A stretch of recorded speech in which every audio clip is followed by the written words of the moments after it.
আসসালামু আলাইকুম। এবার কুষ্টিয়া 4 আসনের এমপি আমির হামজাকে হামলা করে আহত করেছে এবং তার উপরে যে হামলা করেছে বিপি নূরের দল। ইতিমধ্যে বিপি নূরের বিভিন্ন জায়গার শাখা এবং অফিস ভাঙচুর করা হয়েছে।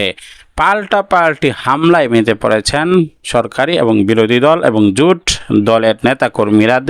তারা যে ঐক্যবদ্ধ হয়ে এভাবে অস্থিরতা সৃষ্টি করেছে, গ্যাস বিদ্যুতের সমস্যার মধ্য দিয়ে আরও রাজনৈতিক অস্থিরতা।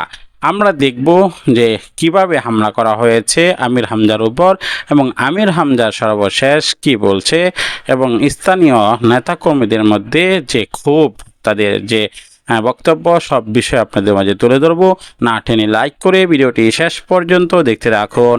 স্ট্যাটাস দিয়ে আসছে যে এমপি আমির হামজাকে হত্যা করে আমাদের অগ্নিস স্কুলে যদি আপনারা হাত দেন পুরো যাবেন দর্শক, সম্পূর্ণ ভিডিওটি দেখলেন, বুঝতে পেরেছেন ভিডিওটি অত্যন্ত গুরুত্বপূর্ণ। আমরা ব্রেকিং নিউজ, তাজা খবর, আপডেট টপিকগুলো আপনাদের মাঝে শেয়ার করি। সকল আপডেট এবং ব্রেকিং নিউজগুলো সর্বপ্রথম পাওয়ার জন্য আমাদের চ্যানেলটিকে সাবস্ক্রাইব করে পাশে থাকা বেল বাটনটি অন করে দিবেন, ভিডিওটি সর্বোচ্চ শেয়ার করে দিবেন। দেখা হচ্ছে পরবর্তী ভিডিওতে। সেই পর্যন্ত ভালো থাকুন, সুস্থ থাকুন, বিদায় নিচ্ছি। আসসালামু আলাইকুম রহমতুল্লাহ।